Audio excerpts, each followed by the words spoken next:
Are we on? Yep. Are we on? Hey, how you doing? Thank you for tuning in to today's episode of, what are we doing? Shooting from the hip. Slim, how's it going, my man? I'm good. How are you? Excellent. Today's episode, we are going to be discussing Autotelic and flow state as popularized by Mihaly Csikszentmihalyi. So, are you familiar with, beyond the stuff that we talked about? Are you at all familiar with this, or even heard of this before?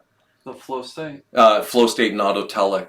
Funny enough, I've heard about it peripherally, but I've never heard the term until maybe 5 years ago. You started mentioning it. Yeah, okay. Recently, we talked about it more. Yeah, okay. So to try and to really briefly sum it up, I'm going to read actual definitions and stuff, but Autotelic is really just about being independent and completely self-reliant. So it's one word that describes an individual who's really into their someone who's into their own, right? Comfortable in their own skin and completely confident in themselves. It doesn't mean that that they don't experience the typical problems that we all experience. They're able to manage them more effectively. That's the real difference. Not that they're not this. I don't want to romanticize it and make it sound like it's this mystic state, because it's not. Being autotelic is somebody who's completely independent, right? So, autotelic in and of itself is derived from ancient Greek, and it's formed from the words autos, which is self, and telos, which is end or goal. So it describes people who are internally driven and who as such may exhibit a sense of purpose and curiosity. So they're really independent souls, right? So, which is something that, guess what, it would be fair to say that we can all exhibit and demonstrate that very quality. Yeah. Would autotelic also be generally this feeling of being less encumbered by I think it's more of a descriptor of a type of person. So it's a type of individual. It's a descriptor of a particular type of individual that everyone can become, right? Because and we'll demonstrate how, or the means by which you can become autotelic, right? So and that's where it dovetails or overlaps with flow state. But we'll more on flow state in a moment. An autotelic person is somebody who's driven by their own personal interests, the things that they love to do, or the passions they discover. That would be a fair way to describe them. They're not people who are overly motivated by, say, external things like comfort, money, power, or fame, which are common kind of motivating forces, particularly in a society where the focus is, consumerism, competition, where those appear to be the primary motivations and driving goals for most individuals. Are people who actively pursue the things they love, regardless of whatever the standard of the society is at that given moment in time. So just to start, we'll start with Mihaly Csikszentmihalyi, a Hungarian-American psychologist. He's recognized and has named the psychological concept of flow. So to describe flow in the most common way that everyone's experienced it, if you've ever played sports and you're completely caught up in what you're doing, any kind of sports, any activity, that you're just so caught up in the physical activity, they describe it as the zone. You've experienced it, and the truth is, almost everybody's experienced flow state in one way or another. So, and usually it's characterized by complete loss of perception of time, where you just don't see the time going by, because, again, you're so engaged, your focus is so intense in that moment, but you're still aware of everything going on around you. So it's not hyper focus, but it's this intense focus that's not narrow, it's broad. And then you lose all sense of time. You're typically overjoyed and joyed because of how completely engaged you are. Do you ever experience anything like that? Yeah, no, I've experienced something like that, and I thought it was almost mystical feeling because of the time loss. it could be very interesting to be like, wow, 15 minutes. That actually was an hour. See, it's interesting you point that out, and I like your choice of words. So when you said mystic, so maybe like you could see where that before there was an awareness of this, where people who say experienced this, say 100 years ago, 200 years ago, might have equated it to like having quasi-mystic experience if they could even if they even acknowledged the experience or having the experience, right? So yeah, I think it's fair to say I know that myself. I've experienced it multiple occasions, right? So it's been a very common experience for me, right? But that's because of the things I actively pursue. So the reality is you can experience it consistently and regularly depending on how you fill your time. So if your time's filled by those things that require your focus, that you willfully, you're not exhausted and overwhelmed or driven to pay attention to it, you joyfully pay attention. It's the byproduct of that you become so absorbed in the activity that you're not single-minded. It's not single-mindedness. You have a broad awareness, but you're completely present in what you're doing, right?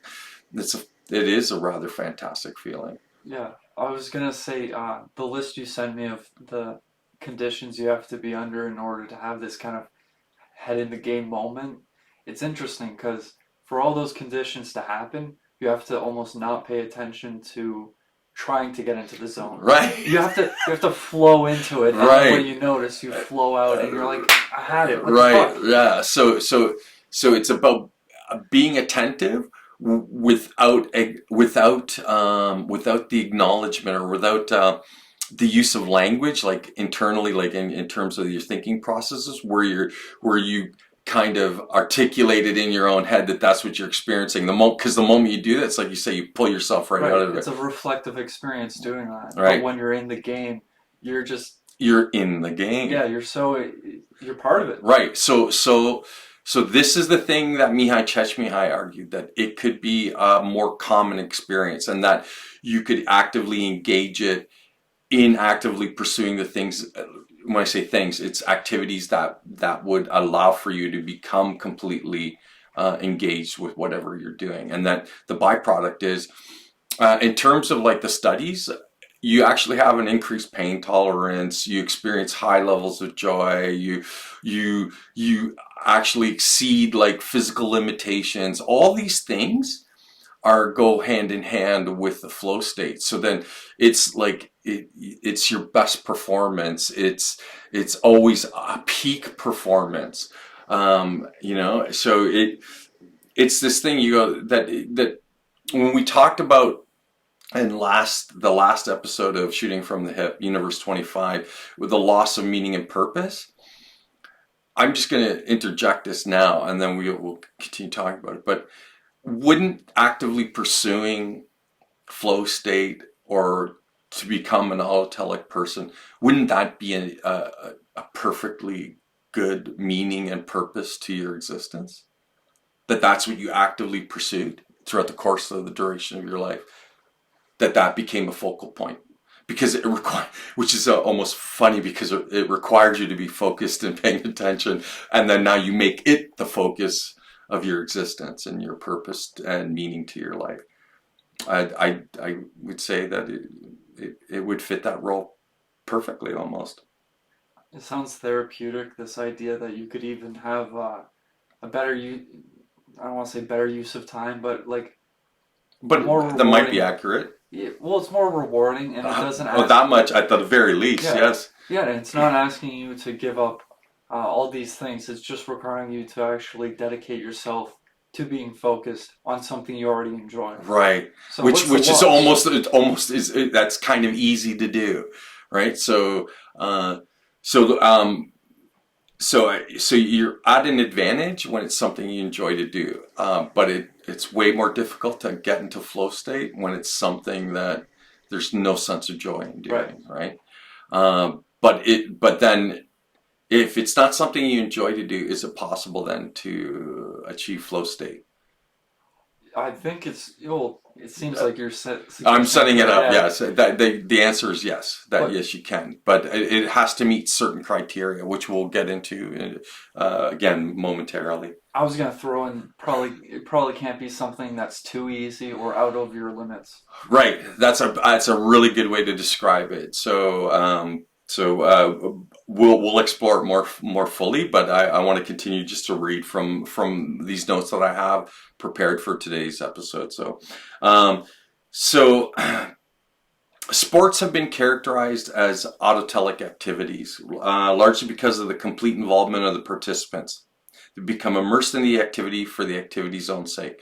It does happen to people in the course of their occupation, dependent on their occupation. So for those who have real physical occupations, it can be a byproduct of that, right? It tends to, because your physical being is completely involved in it. It's not exclusive to it, but it's probably more conducive, like you're more to slipping into flow state. So if you're wondering what particular occupations, so think like farmers, hunters, construction workers, people who are, they're part of their job is physically engaged, or they're physically engaged, but they're also there's a certain level of thoughtfulness into what they do, and where they derive some sense of satisfaction from what they're doing while they're doing it.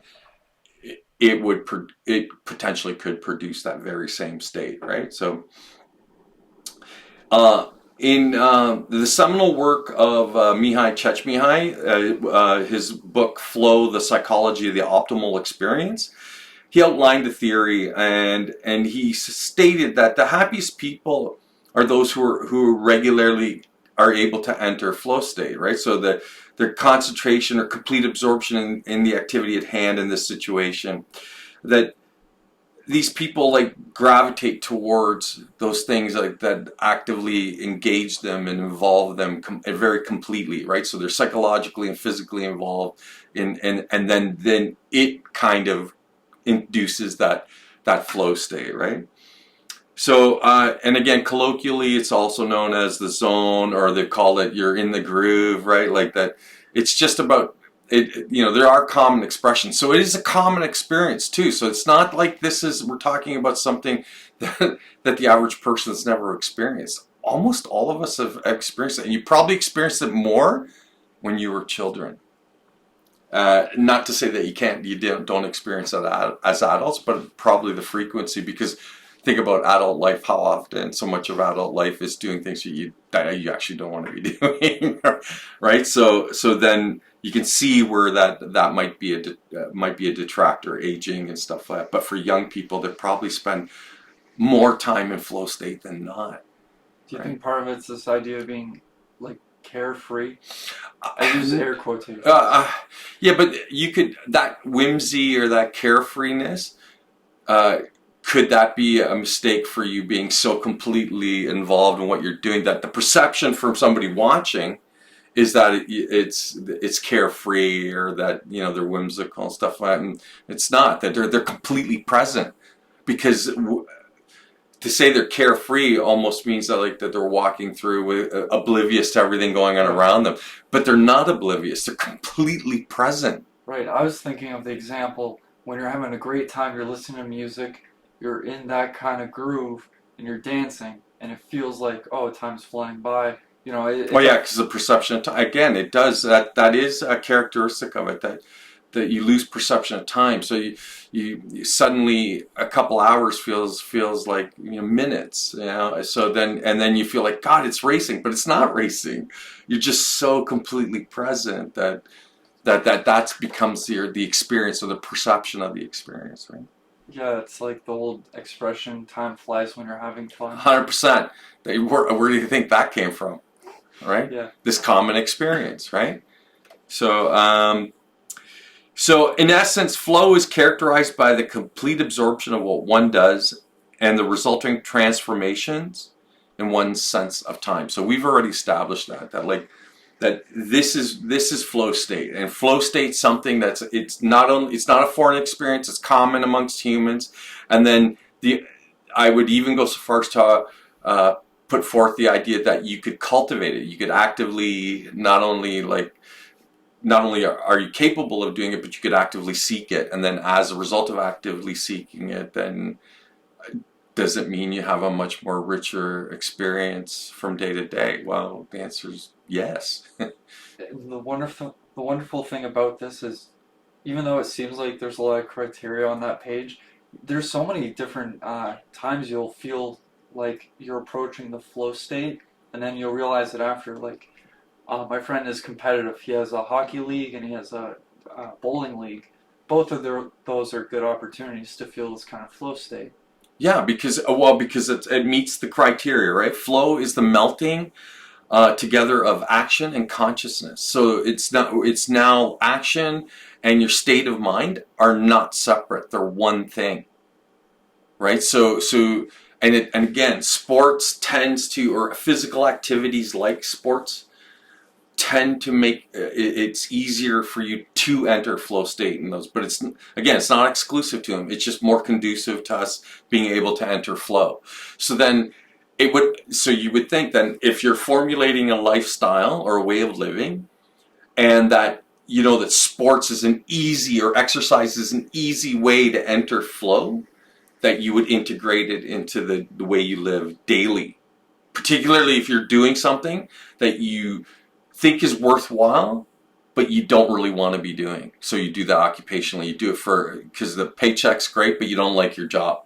Right. How many people did that describe? Right.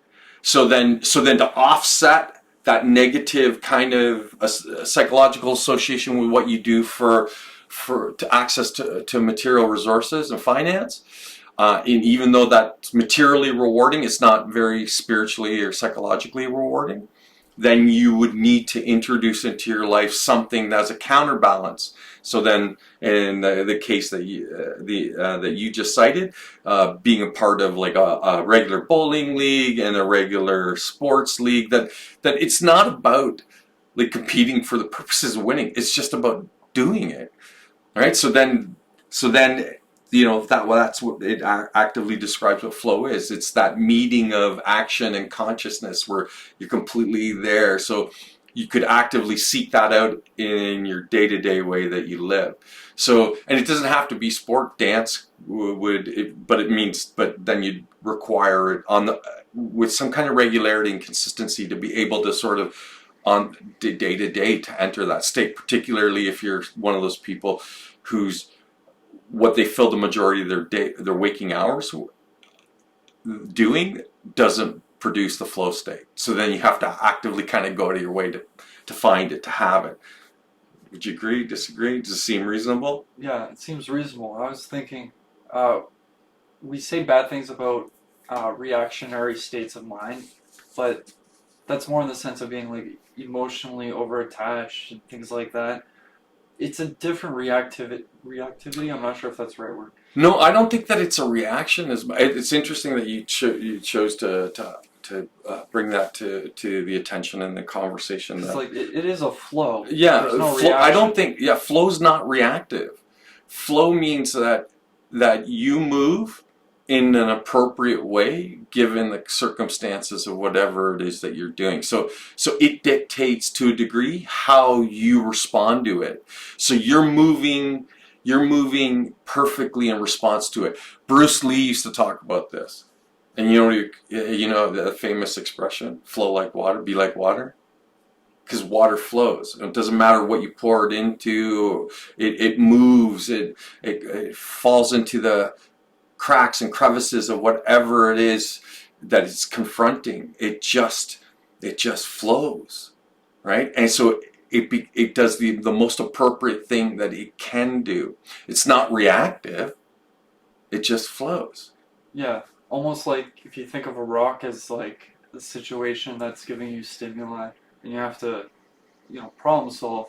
In the flow state, you'll go around it, you'll go over it, you'll cut through the rock, because over time, a stream will cut through a rock. Right, 100%. So time is part of, at least, acquiring the skill to enter the flow state. Okay, so we're using water as a metaphor to describe the state of flow, but that it's fluid, and the idea that it's not a reaction to circumstance. Right. It's a blending of movement to meet the circumstances, detailed by the circumstance. I hope that's not confusing. When I use the metaphor of water cutting through rock, it's more like this idea. Yeah, of, you either go over, under, around, or through, right? That's the expression that I used to hear all the time growing up about overcoming challenges. You either find a way to go over, under, around, or through whatever the obstacle might be, right? I'm glad it wasn't just me thinking that. Yeah, no. That again, very common. When I was in my 20s,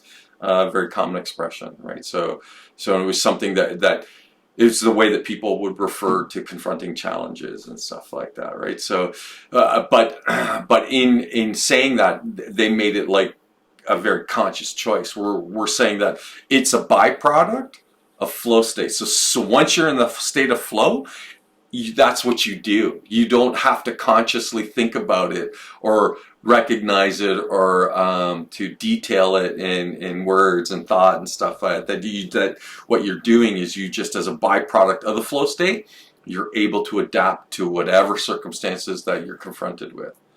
So maybe that's what it is. Flow state's the ultimate adaptation, so long as it meets that basic requirement that you're engaged with whatever it is that you're doing. Right? Okay, so how's that working for you? It's actually a pretty interesting subject. I gotta say, like I never get tired of looking into this stuff, and I've been looking into it now for seriously for probably like the last 15, 20 years. So it's just because again, it's one of those things you go that I never find. I'm never tired of exploring, and that I'm always thinking about how can I manifest that in my day-to-day life, right? Because I really do. I make a very active effort to seek those things that I love to do, and then build a life around them. So this can be the common experience of life. If I can do it, shit, anybody can do it, right? But again, it requires very willing. So even though flow state's this natural state, to try and set up the circumstances and the environment in your life to do it, you do it very intentionally. Like it's very, you're methodically plotted out to do just that, and then you engage yourself, and then you hope that in the engagement, then now you slip into the flow state, right? Like, so speaking of slipping into the flow state, so there's 6 factors of this flow experience, which we're going to cover, and then we can comment on and stuff like that. So these aspects can appear independently of each other, but only in combination do they constitute the flow state. So you can experience each of these factors, but you're only in the flow state when all 6 are present. So we'll start with the first one. So an intense, focused, concentration on the present moment. So, for a mathematician, this could be a prerequisite for them entering flow state. The fact that that it requires intense, focused concentration on the present moment. Well, if they're in the midst of solving an extremely complex problem, it doesn't have to be exactly physical. It speaks to that, right? It sets up at least one of the prerequisites for it. So it's entirely an intellectual exercise, but it's still an exercise, right? Any thoughts? Anything you'd like to add? How would you define exercise in this sense if it's not physical?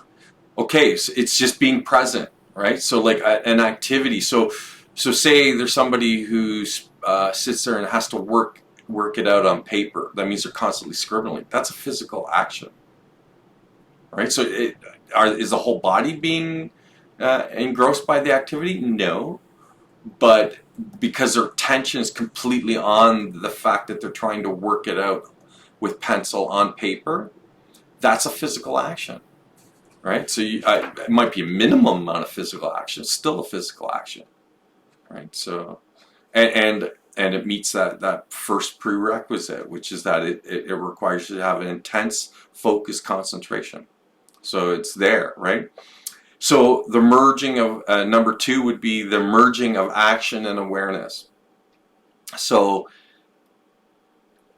them thinking about the problem. So again, we're gonna stick with a mathematician, because again, to try and illustrate that it doesn't, even though exercise is easily produces a flow state, it's not the only way to do it. That's all we're trying to do, right? So the merging of action and awareness, well, the physical action of trying to work out the problem on paper with pencil or on a chalkboard, whatever it might be, and their awareness, their mind is present, trying to resolve that problem.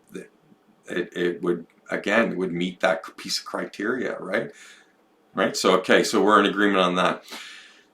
3, a loss of reflective self-consciousness. So they're not thinking about themselves anymore. And think about your own experiences with flow state. Are you worried about how your hair looks, or that you know, that you're breathing so heavy that you got spittle all over your, like, you know, your beard and shit? Like, no, it's completely irrelevant. So you stop having any kind of self-conscious thinking and thoughts about yourself. That no longer is relevant in that moment in time, right? So it kind of speaks to how much it's a byproduct of like an overthinking mind.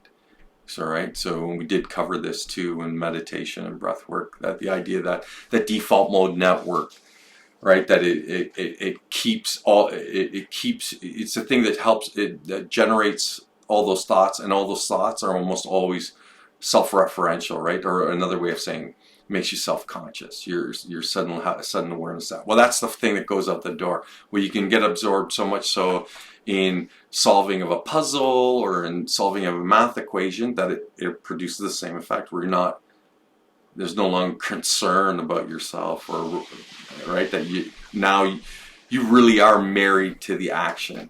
You're the action. You're the one solving the puzzle or solving the equation, or you know, trying to score the point, and that's all that matters. You're completely engrossed in that. Right. It's funny because most people might not think of math as like this very expressive form of but that's practice. only the people who don't do it. Right. Ask somebody who does it. Yeah, ask somebody who enjoys it. They're like, shit, that was so... I gotta stop cursing so much. They would say it's so much fun. Look at the simplicity of this. Right. Or they would talk about, oh, when it clicked. You know, that's when I just had that great moment. Like, so again, there. So it does speak to the idea that, like, you can achieve flow state, and it doesn't necessarily have to be tied with like a gross physical activity. You Right. could have a much more subdued physical activity, and it still produces that same effect. You could Okay. be doing math, jogging, painting a wall, cleaning. Painting's perfect example of it. Like, so in terms, I knew a painter who that's what he loved about painting. He goes, when he'd start rolling out walls, he'd lose all sense of time. And to him, it was like, you know, so in a weird way, it became kind of like this meditative flow state, right? So you can achieve it. It's not like it's. I think we often get this in our head that somehow all the stuff that we're talking about is only for people in robes and shaved heads and living on mountaintops and stuff. It's the thing of everyday humans, and you can achieve it and acquire it in the course of living the most ordinary life, right? And again, so then it speaks to like the fact that everyone who may be listening to this, that they can have it in their life. This doesn't exist outside of them. It's within them. All right, so let's get on with number 4. Number 4 is a sense of personal control or agency over the situation or activity. So that's really key. So that even though you're completely present, that you have a certain level of confidence in what you're doing. That you know, you're not second guessing yourself. So you can see again why that would be kind of easy in sports, because it's really super simplified, right? Like you're just simply trying to score the point in whatever manner that you know, you acquire the point. So whether it's, you know, shooting the puck in the net or shooting the basket through the hoop, or, you know, the basketball through the hoop, that you're the one that's present and that's doing it, right? And that you have confidence in the fact that you're doing it. You have agency over that moment, that you're there and you know what you're doing. So again, kind of a critical kind of thing. And you can see why it would be so easy for kids, because if they're running and waving their arms, they're completely confident in that. Why? Well, because it's a completely natural, normal thing for them to be doing.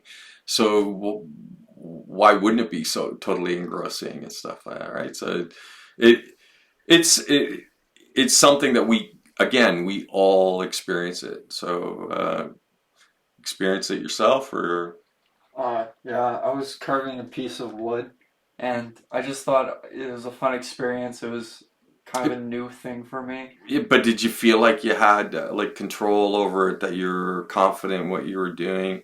Yeah, Yeah. it didn't seem overly complicated, but just being in the process of seeing filing away little by little by little, it was very just Very pleasing. slow process, right? Yeah, And imagine that, enormously satisfying, right? So again, you can have a consistent and ongoing expectation of experiencing that in your day-to-day life. There's no reason not to, right? The failure becomes when you think that it's beyond you, or worse, that you think it's for somebody who's, I don't know, more qualified, or has an aptitude towards it, or just more unique in that way. But the reality is, it's all of us can demonstrate it. So let's get on to number 5.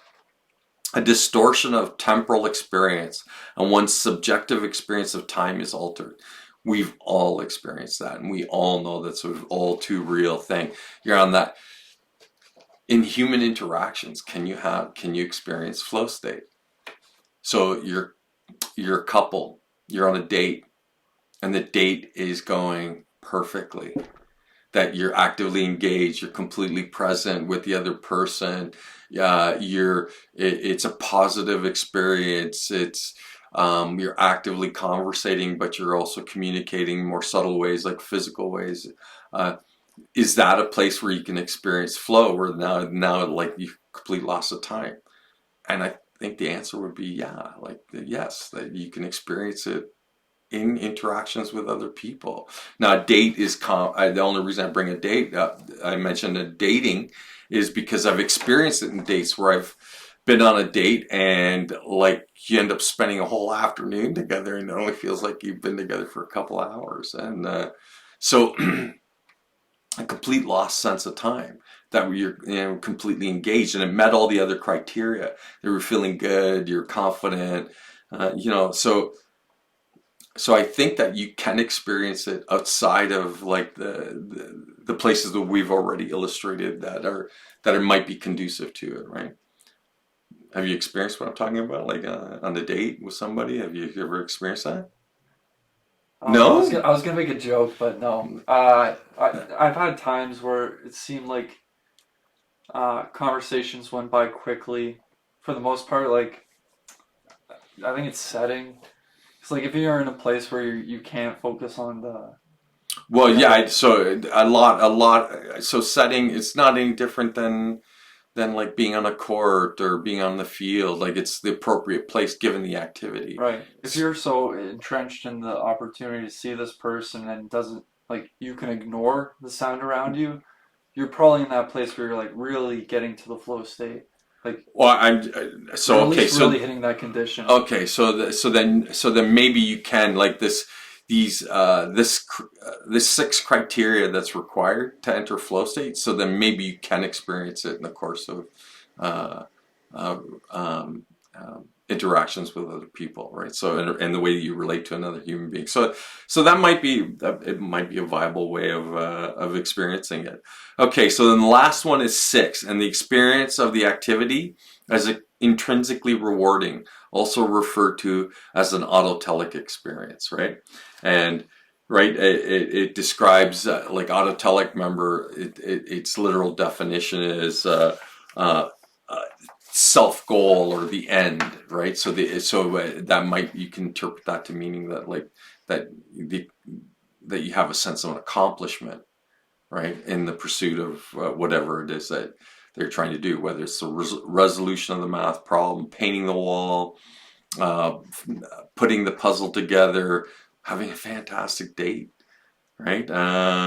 Maybe all those things can have those 6 different criteria, and then it meets the requirement for the flow state, so you can experience it. So maybe it speaks to the idea that flow state you can experience a much broader way than just the obvious ones, right? It seems like there's more ways to have the flow state than not have it, assuming you're Well, always like in the moment. remember, a critical thing is like this is a loss of reflective self-consciousness. So if you spend all your time and you're preoccupied with thinking about yourself and what's going to happen next and what you did yesterday and stuff like that, then it pulls you as far away from it as humanly possible. All the other things you could meet all other 5 criteria, but if you can't get past that one, then you don't get into the flow state, right? Would that be kind of like anxiety?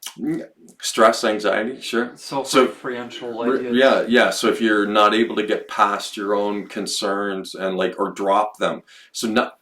Here's the thing. So talk about non-attachment. So that might be actually a good topic for shooting from the hip, but for another time. But non-attachment doesn't mean that you shouldn't own anything. It means I've heard it often described as not allowing the things that you own to own you, right? That you're not so invested in them and you don't treat them with the highest regard or highest value, right? That they're just things, right?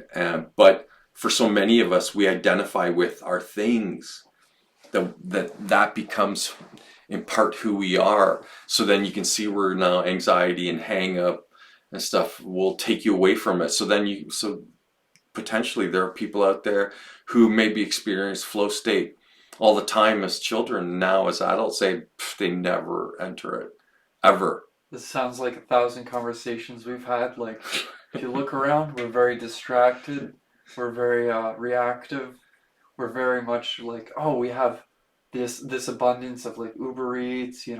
There's Canada. We have weed stores everywhere. Like, it almost seems like it's Everything's hard. working against you being Yeah, able to get into flow state, right? right, it's But kind of hard. so then it's that might say something about the value of making an effort to experience it on the regular or daily if possible. There's merit to it. There's value in it, and that it's worthy of your time and energy, right? Or you can just continue to be distracted and just be okay with your distractions and having a minimal experience a minimum amount of like satisfaction and joy in whatever it is you're doing. So then you're just sort of your drone just sort of moving through the gray of life that you never experience the highs and lows. So I mean, I don't know, like to me I can't imagine living any other way. And so my life has become informed by it. It's no accident that I've been into this stuff for as long as I have and that I keep coming back to it. It's because I see the value in it and I tried very hard to integrate it in my life. And I'll be real frank with you. In the context of the culture and the society I live in, it does a fuck of a lot to try and prevent me from actually consistently doing that. And right down to like how the poor quality of interactions that you have with people, to this overwhelming demand of like, you know, wage slave jobs and stuff like that. It's just all that stuff are detractors. So then you have to actively, with whatever downtime you have, to seek the things that would actually produce this. And so, that's something that's not only doable, you can build an entire life around it. And then at least, if nothing else, you can feel good about the life you're living. Like, come on, like, how do you want to live? Do you just want your existence to be this gray, dull existence, or do you want to at least know maybe throughout once a day that you experience this peak of performance, this peak of feeling like good? Yeah, if you're working a normal 8-hour shift every, you know, 5 days a week or whatever. Yeah, you're not going to want to do these extra things, but once you do these extra things, you'll have more energy, more patience, and then you'll realize, shit, this is a cycle. It's feeding back in.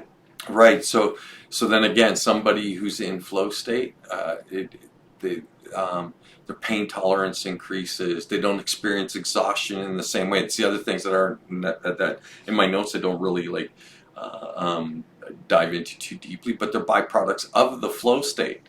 So you're able to override these things that typically would would be an counter to their motivation to do these things, right? Right. So Like the most common thing I hear from people is like, I just don't have enough time to do this. I It's hear like that you don't have all the enough time to time, not do it. all the time. Well, it just says to me that it becomes a convenient way to sort of bow out. And if if there's any truth to that reality, then then it might be a reflection of like your poor ability to manage time. I'll share an interesting anecdote. So I've been active my entire adult life, and I've from time to time I've done very physical jobs for for money, and I would be exhausted after some of the jobs. I'd come home, and the entire time on the way home, I'd be constantly in my head reminding myself that like when you show up at home, you can't not let yourself get comfortable. You have to, go downstairs, change into your clothes, get your ass in gear, and start working out. And sometimes it was grueling, but it always ended the same way. It always ended up feeling really good, right? So it might have been a rough start, but always inevitably you'd feel good. So it's very doable, and I know that it's easy for me to sit here on camera and to say these things, but it doesn't detract from the fact that you can do it. It's all within you, right? At the end of the day, remember, I really do believe in the individual, and I think that you, as an individual, that if you create the right kind of purposes and meaning to your existence, that you'll be able to overcome any obstacles, anything that prevents you from it, or that the perception might be that it prevents you from being able to be exactly who you are or who you want to be. That you can realize all those things. It's all exists within you, but you got to do it. You got to show up. That's what I'm very fond of telling people. All you have to do is show up. Just make the effort. You don't even have to do it good. You don't have to do it with a high level of proficiency at first. Just show up. And eventually, if you keep showing up, all those things will increase. So the quality of your experience, your proficiency at it, all that stuff will improve as a result of you just showing up. Just show up. Right. Like I'm sure by the time you're walking home, you already feel like, I want to drag my feet. I'm kind of done. But if you can, if you can push that off just long enough to get home, do one thing, there's that feeling like, hey, I did one thing that I wasn't going to do, but I told myself I could do it. And I often There's hear, more of yourself after you realize you could do it. yeah, and you often hear it through, especially motivational speakers, and they they they parallel the very thing that you're saying. That you just gotta, like, once you're there, you just gotta make it happen, right? It's off. What you hear in the military is they'll talk about embracing the suck, right? And that you apply the 40% rule at any time that you feel like you can't, you physically feel like you can't, and your body's telling you you're done. You're actually only 40% of what you're capable of doing. So then there's still a whole 60% that you can tap into, and you don't need all 60 of it. So the fact of the matter is that you can do it. You just have to muster the willingness to do it, right? So again, It's not like you're forcing yourself like completely and unholy. You're not starving yourself. You're just dieting. or engaging in physical exercise, right? Like that you sometimes it does require you to dig deep, and you start by grinding it out. Like, it's not a pleasant experience, and you're nowhere near flow state. But after 10-15 minutes of it, then suddenly, like, you don't even notice, you slip into the flow state. Like, fuck, I feel good, this feels good. So, And you have to push a little bit to get that. yeah, to start it, Yeah, just to get it started, you right? can't be like, oh, I'm tired, I'm sick, I'm gonna only work out a little bit, like weak Yeah, workouts. you just get your ass in there and you just go. And eventually, like I said, you you won't even recognize that it's happened. You'll recognize that you're there, and then you take yourself out of it because you recognize that you're there, right? And then you'll be like, shit, and then you get back into it. And then, like I said, before you know it, then, like, if it takes you an hour to do whatever the activity is, then you come out of that hour feeling good. I was gonna say, it almost feels like when you're having a dream and you realize you're dreaming, but you can't act in the dream because you woke yourself up by, in a way, waking up in the dream. Uh, you realized you're in the dream, and that knocked you right out of it. Yeah, because suddenly you realize it was a dream that you're in. And that's what takes you out of the dream. It's that recognition, that moment that, oh, I'm just dreaming, this isn't real. And then it pulls you right out of the dream. That you suddenly go, wait a minute, I'm not asleep anymore. Now I'm awake, right? Okay, so getting on with the flow state. Let's talk about the 10 characteristics of flow state. So, and attentional focus is the first one, right? So the task, whatever it might be, you can call it a challenge, has your complete attention, and you're completely present.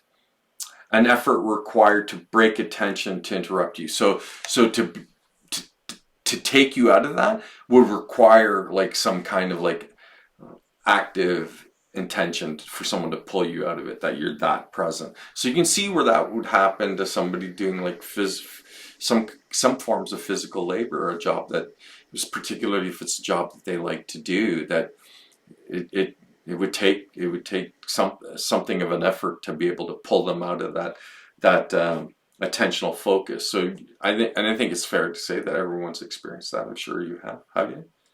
Yeah, I think we went over Maybe. this though. Well, those were the 6 factors of flow experience, but now we're talking about the characteristics. So although you're going to see that there's a lot of similarity and stuff like that, but we're trying to characterize what that flow state's like, so pulling you out of the flow state would take a tremendous amount of effort. So that's maybe what's for number 1, the attentional focus. That maybe that's the key thing to be aware of. Number 2, challenge. The activity and the action are just the right amount of difficulty, right?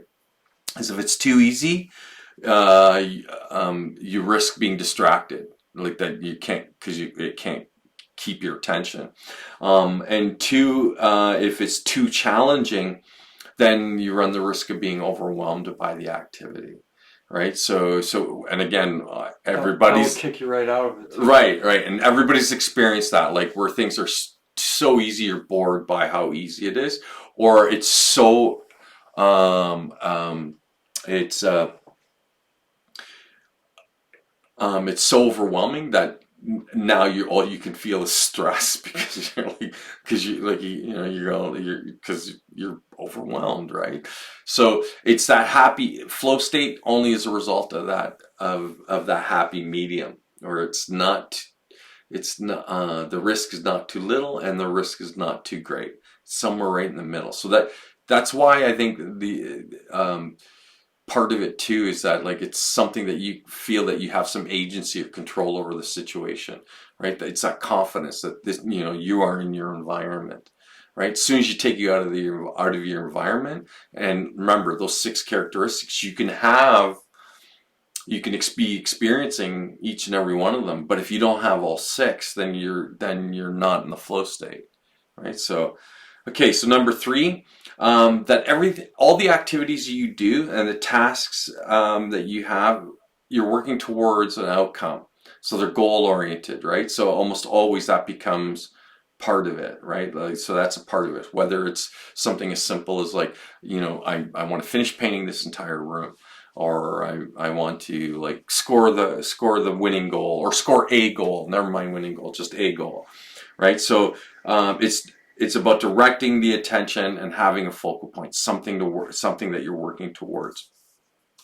And number 4 is feedback, an immediate sense of accomplishment or reward. So it's immediately gratifying. So when you finish painting the wall, you feel great, sense of accomplishment. You solve the puzzle, immense sense of accomplishment. You solve the mathematical equation, same thing, right? Score the goal.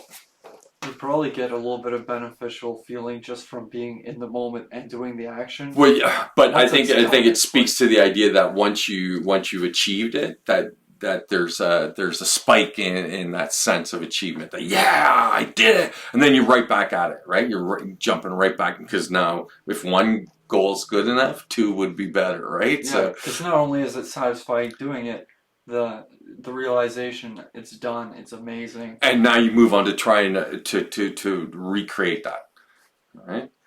So then again, so flow is something that you have to be really present of. Like it's not you have to be paying attention. It doesn't I guess it does. It could occur like unintentionally. But this is a tangent most likely, but I was kind of wondering, do you think there's like there is a skill curve, or not skill curve, there's a learning curve. Do you think that there's a skill curve where as you're more proficient, like you might be exponentially, depending on your focus, more able to enter? Yeah, I think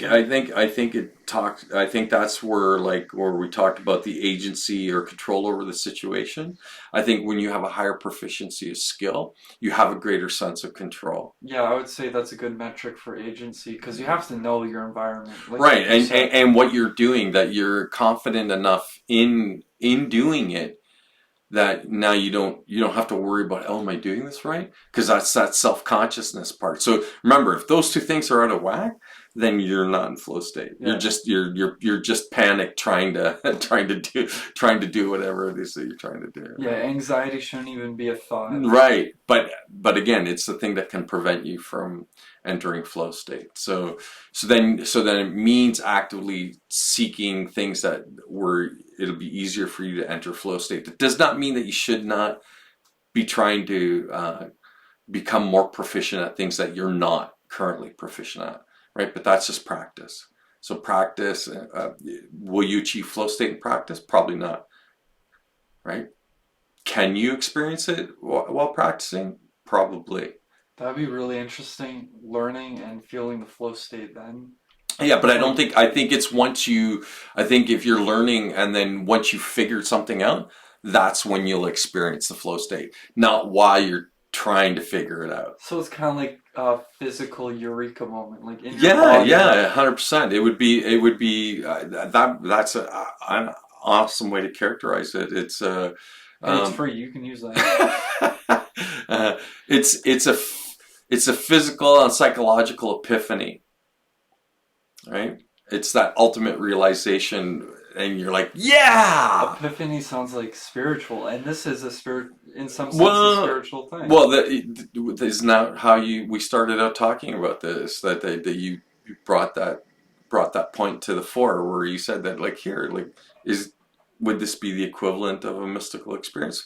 Well, maybe it's the foundations of what are referred to as mystical experiences. I don't know. That could be a whole conversation. Are you? That's well, interesting. Now you're talking about altered states of consciousness, and then having said that, then is flow state an altered state of consciousness?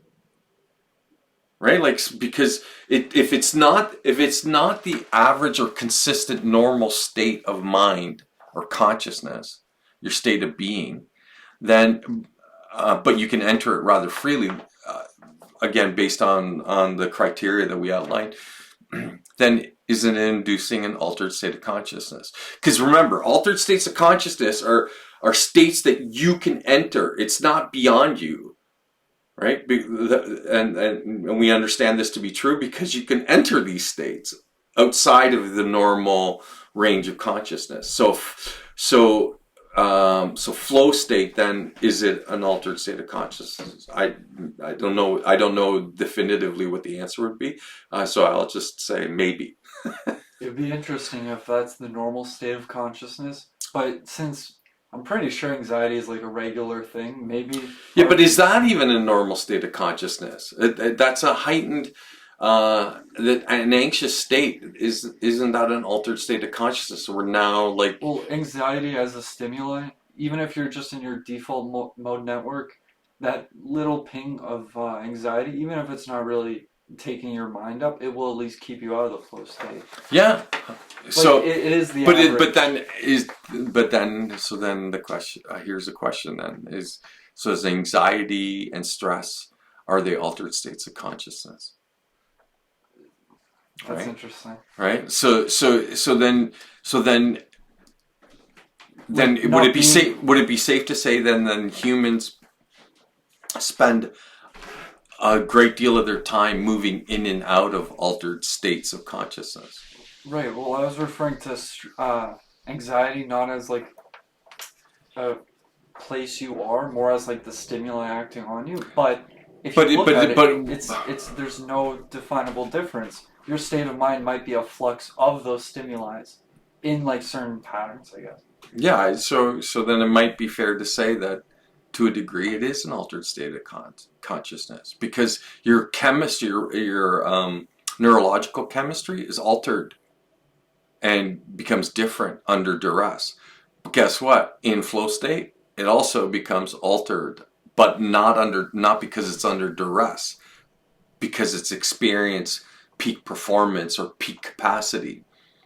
So are those the two ends of the same, or two opposing ends to the same spectrum? Right? Flow state and stress and anxiety. Well, if you think about the flow state, you don't have, or you slip into it, whereas anxiety, you slip in also. But it's funny, for anxiety, you can put yourself there. For flow state, you need to practice to be able to put yourself there. Or have the intention and you actively pursue something that would produce flow state. Right, I see this relation where you have to practice to achieve one thing typically, and in a neurobiological sense, the stressors or the things that make you feel like you're degrading, those are always going to be easier because that's kind of what life is. If you don't take care of yourself, you degrade. Right. Okay, so then it speaks to the value of then practice and training, and that maybe we build a life, part of the lifestyle that you have has to integrate regular and consistent practice and training, and you dictate what kind of practice and training, right? But only because, again, potentially it leads to experiencing flow state consistently and regularly, and is there value in that? And we're going to discover when we get to like emotional regulation and stuff like that. Yeah, that's a healthy byproduct of flow state, and a reason why one might actively pursue flow state. So having said that, we'll get on to number 5 for the characteristics of flow state. So personal control, a sense of control over the ability to influence things occurring around the individual. If the activity or situation is out of control, it detracts from flow. So it gives you a sense of, it gives you a sense that it's empowering, because that you're able to influence the events going on around you. But having said that, the events going on around you can easily override your sense of control, and then that produces like discomfort that would actually pull you out of flow state, right? Unless you're able to become comfortable being uncomfortable, right? Which is often something that you hear within like martial arts and stuff like that. It's a common way of referring to like the state that you're in, that in discomfort, if you can find comfort in it, then you're no longer in discomfort, right? So perhaps then that speaks to, again, saying that how important it is that characteristic of it, that you have a sense of personal control of what's going on, Right? 6, timelessness. We already covered that. The feeling lost in the activity, altered consciousness, altered perception of time. So flow state really is an altered state of mind, and it's one that you can actively enter. And guess what? No external things required. Like, you don't have to orally take it or drink it to get there. You just have to engage yourself in something that you enjoy to do, and that you might derive some passion, that you're passionate about, right? That can lend right away to it, so you can experience like all the benefits of that feeling up by just actively pursuing things that you love to do. So I think there's value in that, real value. Yeah, you're the generator of happiness. You put the work in, you get the output, and guess what? It's more beneficial to you as somebody who's spent their energy. Maybe you've exercised and now you're exhausted, but now you're more prepped to make the day better tomorrow. Okay, we're in agreement that there is value in that. Okay, so number 7, let's just move on to number 7, which is peace. Flow creates the sense and feeling of calm, right? So that it's hard, that in flow state, it's much harder for you to suddenly become anxious or to feel anxiety, because it's such a state of ease. You really are in tune with what's going on around you, right? In the groove, the zone. Anxiety and stress aren't part of that experience. You don't experience it. So then the byproduct in terms of mental state, no matter how physically engaged you are, is this sense of peace and calmness about you, right? That you're present, you're doing what you're supposed to be doing right at the right time and moment. I'm asking you because you're very experienced in just putting yourself out there and getting stuff done. Do you get the sense that it doesn't take work to avoid the stimuli? Like, once you're in the flow state, it's almost like the anxieties or whatever all that stuff just falls away. Does it fall away, or is it just like not even there? It's not a consideration, because soon as whatever hang-ups you have going into it, remember, if you meet the criteria, then your mind's not self-referential, you're not self-conscious, you're not, because your attention, your focus is completely on what you're doing, what you love to do. So guess what? You're no longer experiencing stress and anxiety, because now you've removed yourself from the thinking that produced that, because your focus now is not on the thinking that produces the anxiety and stress. It's now on the activity that's completely absorbing and that you're completely engaged with. And so then the end result is that those things can't creep their way in unless you allow them in. So it kind of like turns off the random thought generator. Right. Turns on the active thinking part of your brain. Well, it just makes you more present, right? So that because you're caught up in the activity, so you have complete awareness of what's going on in the present moment. If you remember when we talked about breath work and meditation, it's what it does too. It's conditioning the mind to be present in the current moment. So imagine if you then actively pursue breath work and meditation, you're actively engaged in sports, then very often you're probably more than likely throughout the course of the day, very regularly and consistently experience flow state. But it's about the things you choose to do. So if you choose to do nothing, you're sitting around, here's the danger. Your mind will become self-conscious. It'll become self-referential, which will then potentially lead to self-incriminating and negative thinking, which will produce what? Stress, anxiety, make you anxious, and so now you're as far from flow state as possible. Flow state requires you to be a participant in something, to physically engage in some capacity, and then the result is that now you experience this elevated state of being, right? You've entered this extremely positive, altered state of consciousness,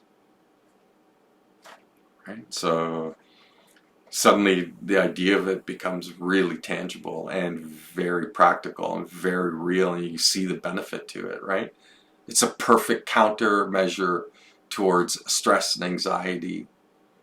But you have to kind of have an awareness that, one, it exists, and two, that you have to have the intention to enter it, which means, three, you have to know the things that you do that will produce the flow state for you, and then actively pursue those things because you're actively seeking flow state, right?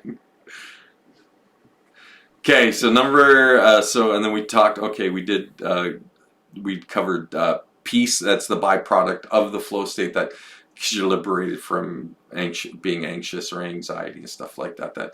That in the midst of doing the activity and stuff, you're at peace and calm with yourself. So there's no matter how, because think about the sports, no matter how wild and dynamic the activity is, at the center of who you are, you're the eye of the storm. The storm is everything that's physically going on around you. Flailing body parts, leaping, jumping, shooting, whatever. And then, but at the core of your being, you're the eye of the storm. You're this perfectly passive, clean place where there's nothing negative. There's just presence. You're just there. So that's, I don't know, sounds like a mystical state to me. Not that I would know what one is, but. So number 8 is intrinsic motivation. The activity itself is rewarding for its own sake, right? Passions, the things you love to do. So we already discussed this. So if you actively pursue those things, then you're predisposed to entering flow state. And then that's why you should be pursuing those things, because they do predispose you to entering that state of mind or altered state of consciousness. For me, I was thinking of this analogy. If you're a hammer, everything looks like a nail. If you orient yourself towards this idea of like finding this peace through meditation, or like, service to this future you that you could be, it just sounds great. I think again, I don't think I can stress it enough throughout the course of this conversation. Yeah, it's better than seeing, like, as again, the hammer and nail metaphor. Instead of seeing everything as a problem because you feel problemed, you change direction. Right, you gravitate towards those things that make you feel rich for doing them. So that's the key characteristic of this intrinsic motivation. It provides a positive sense and feeling in just doing it. Right. But it has to be done. You have to. Right. You have to get to the doorstep and take the first step. Right. So you just remember what I like to say, you just got to show up. You just got to show up and start doing it. It'll happen. But you got to show up. Right? Okay, so let's get on to number 9. I think that one pretty much, I think we covered intrinsic motivation. Like, it makes sense. Yeah. So number 9 is disconnect from physical needs. So this is what I was talking about, where suddenly your pain tolerance increases. You're no longer, once you're in the flow state, especially when it's something physical, that physical needs like thirst and exhaustion, they don't register in the same way, right? Because you're able to physically override that stuff because you're so completely present, because you're so you're feeling so highly motivated, and because you're so energized from what you're doing. Those things become secondary. They're not even a concern while you're doing the thing that's producing the flow state, right? So again, I think there's enormous value in this. Think about that for a second. So a higher pain threshold, that means a higher threshold against things like stress and anxiety. Well, what a great countermeasure that you could integrate into your everyday life. But you gotta show up and you gotta do it, right? So can you see that, you see how beneficial that is then? That characteristic in flow state, the ability to disconnect from your physical needs, that you're not hampered by suddenly, oh, that hurts, who cares, fuck it, go. Yeah, I was gonna say that works really well, even if it's for getting a flow state, or if you're doing it's just it's the characteristic of the flow state, yeah. Right? And yeah, so then like I was gonna say meditation might be another great one. Well, But this idea but of meditation is you mimicking the mental state, the neurological state of your being when you're in flow state, but you're doing it without a physical activity. I've never heard of that before. Yeah, Holy shit. yeah. So that's what Remember, all these things that we're talking about, in some way, there's a place where they all overlap. So you'll see that connection the more time you pay attention to the material. Okay. Yeah, that's just funny because I was thinking about the idea that it's really good to separate yourself from those like just sad feelings that are very negative and self-referential, like you say. But I totally wasn't expecting you to suggest that meditation, well, to say that that meditation was a form of uh, like the flow state without a physicality. Without the physical component, you still achieve everything that you do. Because remember, flow state. That's really interesting. Well, because think about it, flow state is you being completely present in the moment. So, and the primary focus of meditation is you using some kind of method, usually paying attention to your the rate of your breathing, as a focal point for your attention. Well, it's the same thing mechanically going on. You're just doing it two different ways, right? And so it can only produce the same thing. So if you're meditative, you're predisposed to flow state. If you're flow state, you're predisposed to being meditative, right? I should have figured this out. Like we've talked about this for a long time. Yeah. Now. So, but sometimes you need to hear it more than once, right? Yeah. That's why I keep revisiting this stuff. I never get tired of it because at any time when I suddenly think that I really managed to grasp whatever it is, or I got my head wrapped around it, then I come across another tidbit or little detail, and then I suddenly realize, oh no, I have no idea. There's so much more to this, right? Like that. It's only, again, I'm only seeing a limited image, and the image is much larger, right? Maybe everything's mystique if you can't unravel every single curtain. Well, but the point is to just keep trying. Yeah. Right? That was a fun moment. Yeah, no problem. Okay, so and then and I would say in the 10th characteristic of flow state is that absolute single-mindedness, and that might be a poor way to say it, because single-mindedness means kind of like where you're oblivious to everything. But flow state, you're not oblivious. Your focus is complete, right? It's laser-like. It's intense, but not so intense that you're oblivious to everything going on around you. That's what allows for you to flow, is the ability to recognize everything that's going on around you. But you only act when it's relevant to act. But the characteristic is it.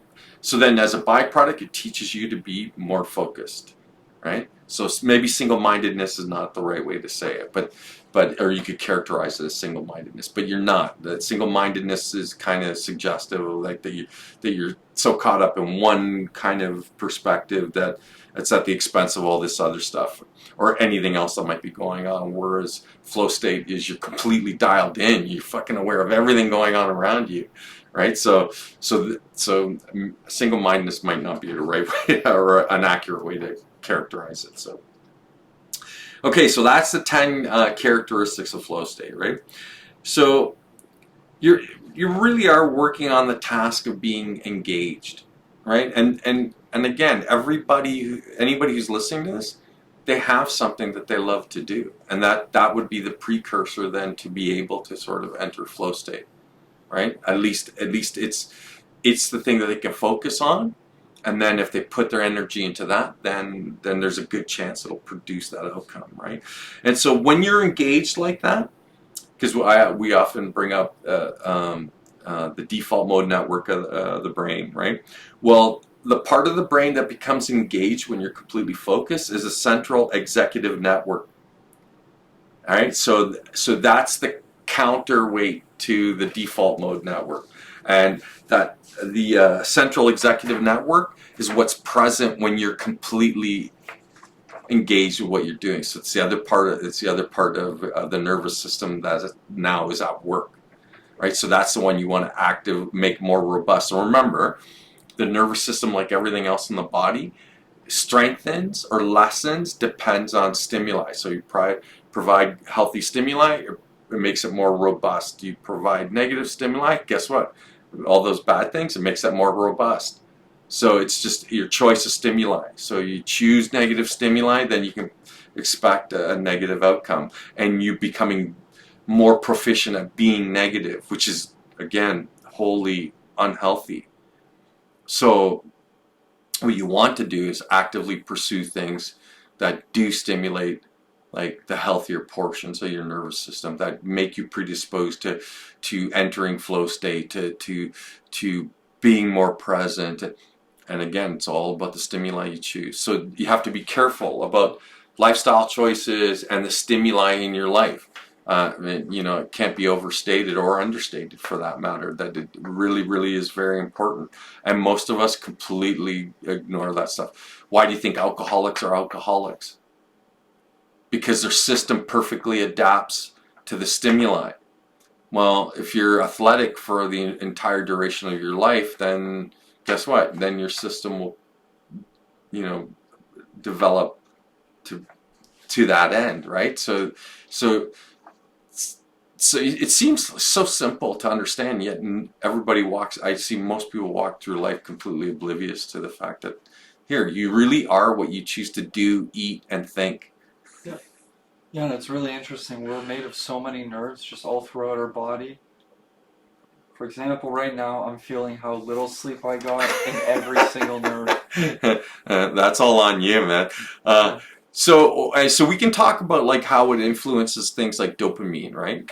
So dopamine works in a significant way to influence human behavior. So what we do know about dopamine is that it doesn't provide pleasure directly. What it does is it's biochemical inducement to seek things that make you feel good, right? So if you're in flow state and you get a dopamine spike for being in flow state, it'll motivate you more to seek the things that produce flow state, right?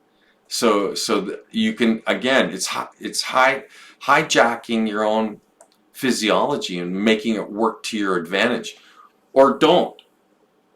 But those are the kind of options that you're faced with, and this goes back to meaning and purpose. What's your meaning in life? My meaning in life is to hack my own system to figure out how to bring out the very best of what I'm capable of. Will I ever get there? But is it worth my time and energy? 100%. You can bet on that. You can take it to the fucking bank, right?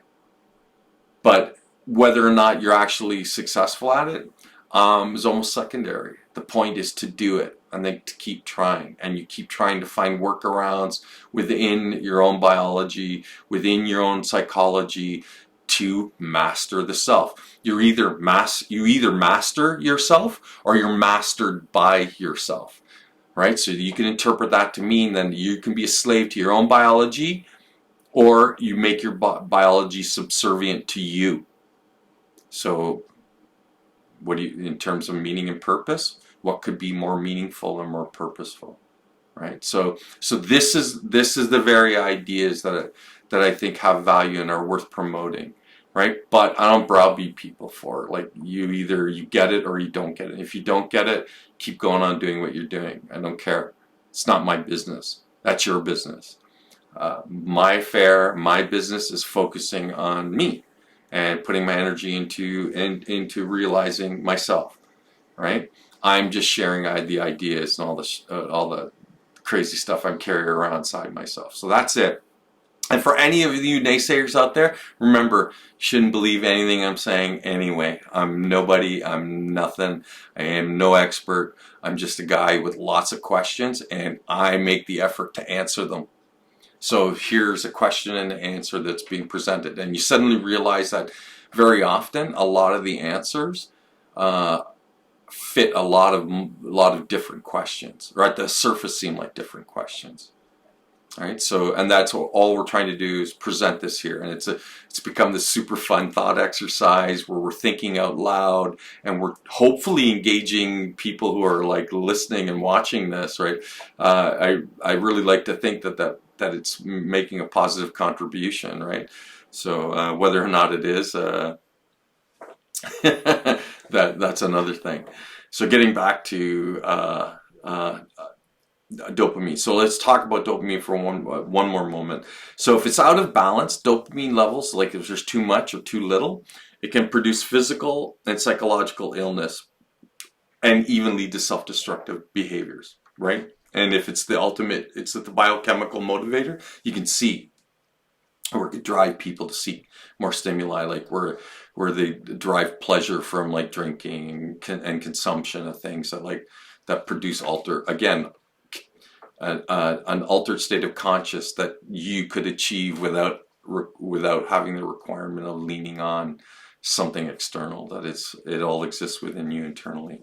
Okay, the neurological and subjective experience of flow has benefits both in and out of the flow state. And here's where they are, and we're going to wrap this up with this. So one, peak performance. People in flow state, typically it correlates with the best of what you're capable of doing, due to a total, complete, and total attention on the current and present moment, with lack of self-consciousness. That's what leads to your peak performance, where you're not self-conscious and your focus is like you're completely present. Remember, meditation does this too. So you can regularly experience flow state by actively pursuing things, or by doing something so subdued as meditating. So for however many different sensibilities and people there are out there, there's a way for you to achieve this. So you can't say that, well, it's not for me. It's for everyone. Every last stinking one of you. All right, so peak performance is that benefit that exists in and out of flow state, and sense of satisfaction, or this high level of engagement.